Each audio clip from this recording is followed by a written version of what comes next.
জলেশ্বৰ বিধানসভা সমষ্টিৰ অন্তৰ্গত গোসাই টুবিখেল প্ৰতাৰক স্কুল প্ৰাংগণত ২৬ জানুৱাৰী উপলক্ষে অসম গণ পৰিষদ দলৰ কৃষক পৰিষদৰ উদ্যোগত এখন দলীয় সভাৰ আয়োজন কৰা হয়।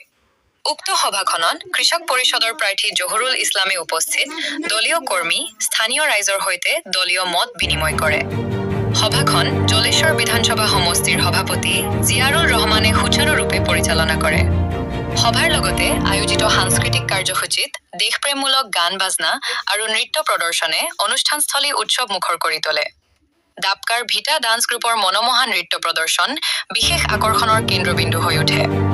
আজমিৰা বেগমৰ নেতৃত্বত নৃত্য গোটটোৱে সুন্দৰ পৰিৱেশনে দৰ্শকৰ মন জিনে লয়। অনুষ্ঠানটো সফল কৰিবলৈ ৰাবেয়া বেগম আৰু দিলৰুবাই সক্ৰিয় সহযোগিতা আগবঢ়ায়। সমগ্ৰ কৃষক পৰিষদৰ দলীয় সভাখন শান্তিপূৰ্ণ আৰু শৃংখলাবদ্ধ পৰিৱেশত সম্পন্ন হয়। স্থানীয় ৰাইজৰ ব্যাপক উপস্থিতিয়ে অসম গণ পৰিষদ আৰু কৃষক পৰিষদৰ প্ৰতি জনসমৰ্থন স্পষ্টৰূপে প্ৰতিফলিত কৰে।